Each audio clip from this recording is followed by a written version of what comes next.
أهلا بكم. مثل الملا كريكار مؤسس حركة أنصار الإسلام شخصية مثيرة للجدل في كردستان العراق أولا، ثم على المستوى الإقليمي وأخيرا الدولي، وتميز بتحولاته الفكرية والسياسية العديدة. وقد تواصلت تحولاته الفكرية إلى أن أسس حركة أنصار الإسلام التي تعرضت معاقلها على الحدود العراقية الإيرانية لضربات شديدة في الحرب الأمريكية على العراق. بقية قصة الملا كريكار الذي يعيش حاليا في منفاه بالنرويج واتهامه بما يسمى بالإرهاب ثم تبرئته منها يرويها لنا مراسلنا أحمد الزويتي من أربيل وسمير شطارة من أسلو. في عام 1956 ولد نجم الدين فرج الذي عرف فيما بعد بالملا كريكار في شارباجير التابعة لمحافظة السليمانية.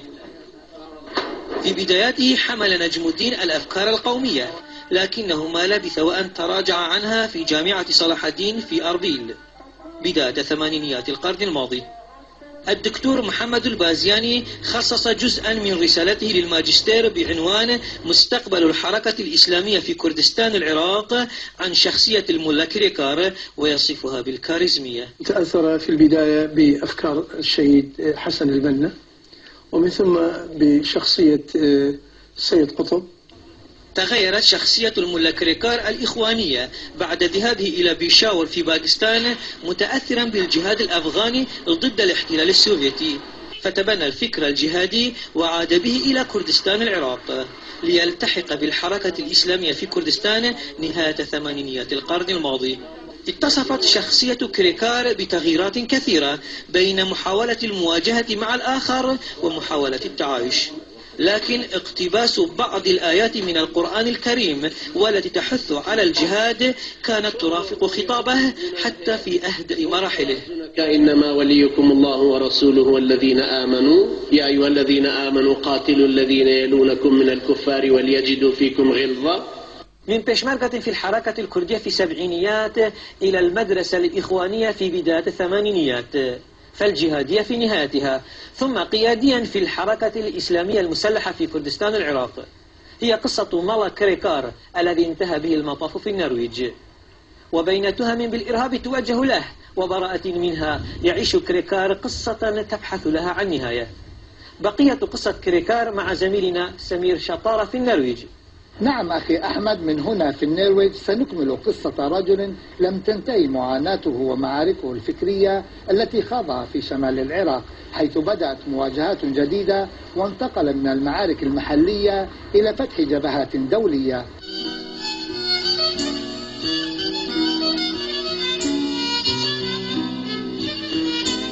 أنا عندما انتقلت من باكستان إلى النرويج مع الأمم المتحدة ما كان يعرفني أحد، ثم بعدها فتحت مسجد وكنت معروفا على مستوى الجالية الإسلامية.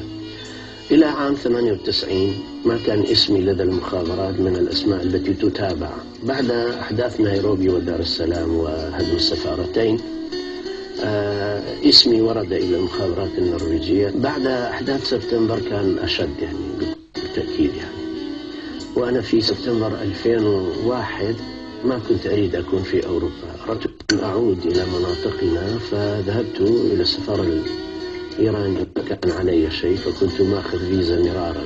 ذهبت إلى طهران وهناك كنت أشتري بعض حاجياتي، وعدت في الليل إلى بيت أحد الأخوة واختطفت من قبل الإيرانيين، فسلموني إلى هولندا. وفي هولندا فوجئت، قالوا أن التهمة هي هيروين وبيع هيروين إلى الأردن. نعم، فبعدها دخلت في هذه المعمعة. القضايا الشائكة والمعقدة التي واجهها الرجل وما زال أثارت جدلا في الأوساط السياسية والقضائية، وعلى الرغم من تبرئته قضائيا من تهم تتعلق بالإرهاب وإقفال ملفه بشكل كامل عام 2004 لعدم كفاية الأدلة، إلا أن قرار الترحيل الذي تبنته الحكومة السابقة وصادقت عليه الحكومة الحالية ما زال قائما مع وقف التنفيذ نظرا لتعرضه لعقوبة الإعدام أو التعذيب في العراق، وهو الأمر الذي تحرمه القوانين النرويجية.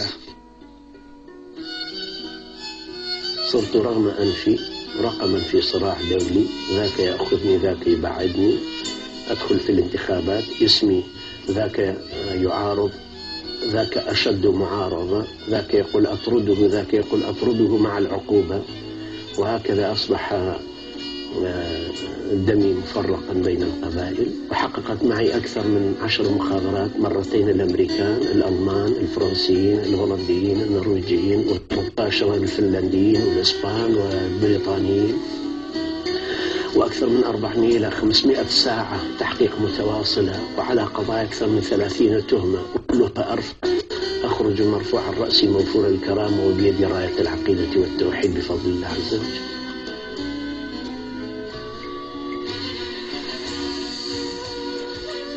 لكنه رغم كل ذلك يعيش على هامش الحياة المدنية داخل الدولة الأكثر رفاهية في العالم، مسلوب الحقوق القانونية والمدنية والطبية، فلم يرجم ليأكل من السجن ولم يترك ليأكل من نعيم الأرض.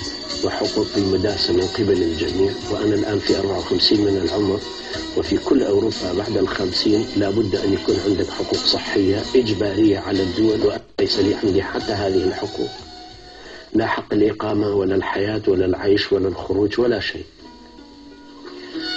أنا تعرضت في السابق أيضا لمحاولات اغتيال، لكن الله عز وجل حمانا، وكان آخر محاولة كان 25/1 هذا العام، الساعة 2 بالليل أنا كنت مستيقظا إلا 4 دقائق. وهذه المحاولة الأخيرة أيضا محاولة يائسة وبائسة، قدر الله أنه أصيب صهري، ولكن بفضل الله جروحه كانت بسيطة.